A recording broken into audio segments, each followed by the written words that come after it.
네, 뉴스 속 경제 이슈를 심층 분석하고 최신 고용 동향을 살피는 고용브리핑 365 시간입니다. 박상희 기자, 네, 안녕하세요. 안녕하십니까. 네, 올해의 마지막 날인데 어떤 이슈 가져오셨나요? 네, 이제 2021년 맞이할 시간 정말 얼마 남지 않았습니다. 코로나19 확산세는 아직까지도 잘 잡히지 않는 상황인데요.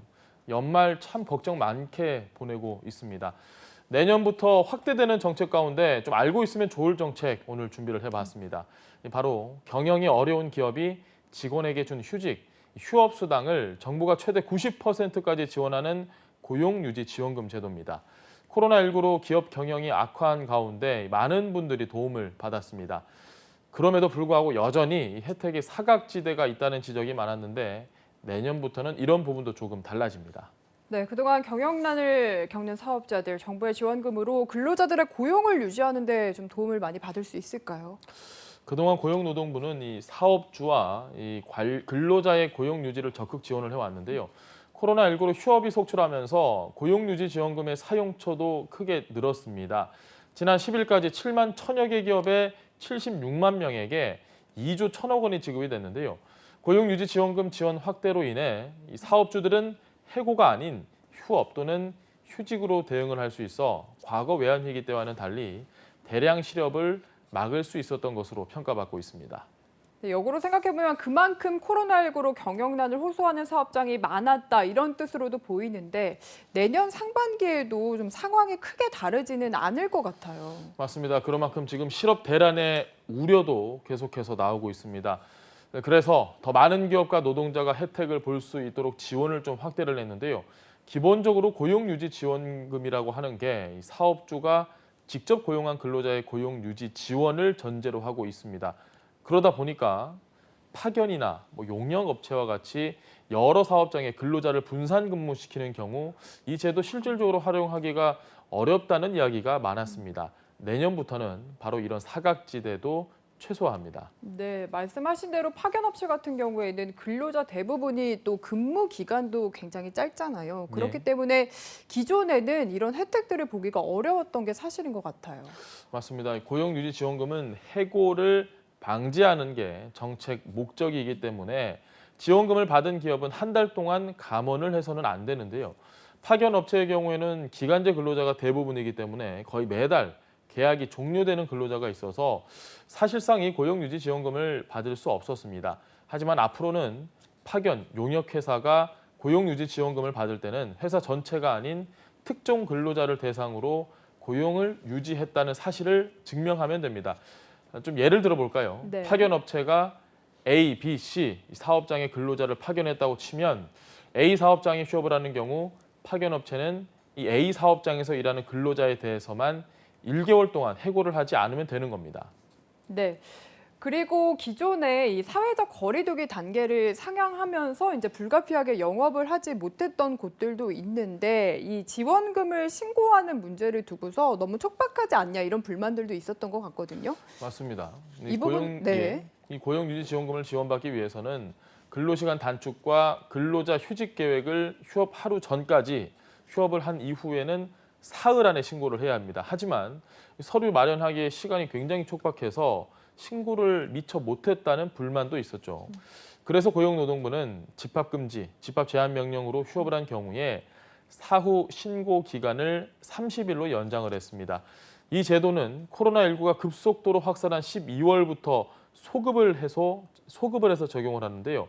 예를 한 번 더 들면 올해 12월 휴업을 했다면 내년 1월까지 신고를 하면 되는 셈입니다. 네. 그리고 또 혜택이 확대되면 좋겠다는 마음에서 이야기를 해보자면 예. 10인 미만의 영세 사업장들도 사실 갑작스러운 휴업으로 어렵기는 마찬가지거든요. 지원이 강화되는 부분이 있습니까? 현행 법규상 지금 10인 미만 사업장에는 무급휴직 지원금을 지급을 하지 않습니다.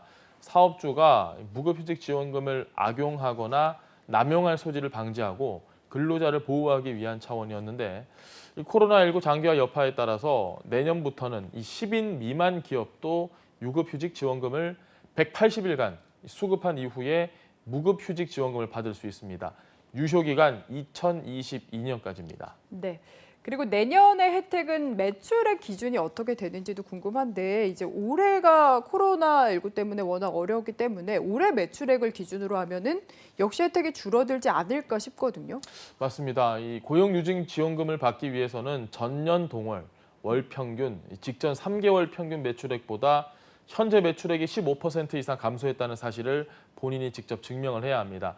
내년의 경우는 올해와 비교를 해야 하는데 말씀하신 것처럼 그럴 경우에 상당수 사업체가 이 요건을 충족하기 어려운 문제가 발생하겠죠.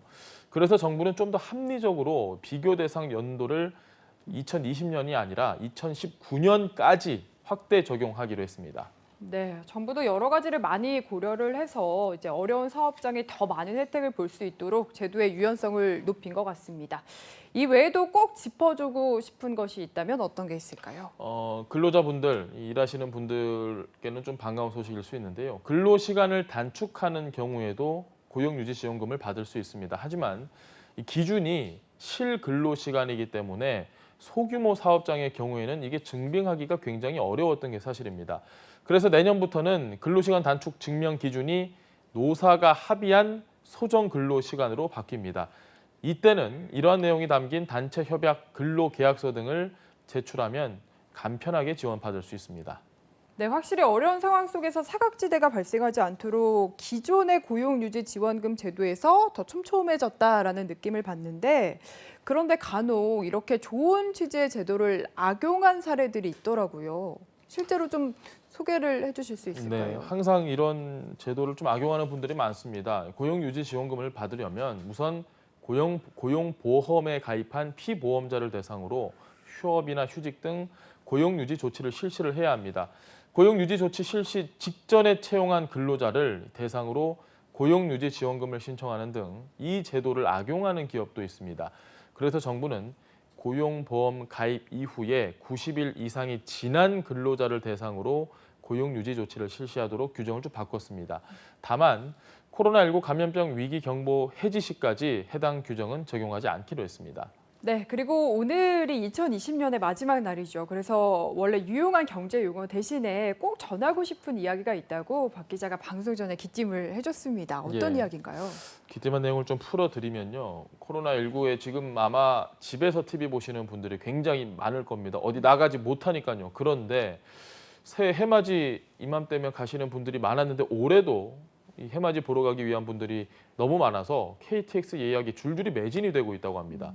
뭐 새해 일출 명소에서의 해맞이 행사 다 취소됐음에도 불구하고 거기 가서 또 일출을 보면서 좀 소원을 빌까 뭐 이런 생각하시는 분들이 많아서 몰리는 상황인데요. 상황이 이러다 보니까 청와대 국민청원 게시판에 그 해맞이 명소가 있는 그 동네 주민분들일 것으로 저희가 예상이 되는데 예. 해돋이 보러 오지 못하게 해달라 이런 국민청원까지 지금 올라오는 상황입니다. 아, 나 정말 오죽했으면 이런 청원까지 올라왔을까 싶은 마음이에요. 정부는 지금 뭐 계속 비상 상황이라고 방역 조치 강화하고 있는데요. 뭐 저희 TV 시청하시는 분들도 집콕하면서 열심히 방역하고 최대한 대면 접촉 안 하시는 분들이 대부분이겠지만 앞서 제가 말씀드린 것처럼 굳이 이 시국에 해돋이를 보러 가셔야 하나 역시 이런 분들 굉장히 많습니다. 나뿐만 아니라 주변 사람들의 안전을 위해서라도 되도록이면 올해 연말은 가족들과 집에서 보내는 게 어떨까 싶습니다. 네. 다사다난했던 2020년, 특히 코로나19의 영향 속에서 연휴해와 비교할 수 없을 정도로 모두가 힘겨운 한 해가 아니었나 싶습니다. 그동안의 노력이 물거품이 되지 않도록 모두의 동참이 필요한 시점입니다. 오늘도 박상률 기자와 함께했습니다. 고맙습니다. 네, 고생했습니다. 지금까지 고용브리핑 365였습니다.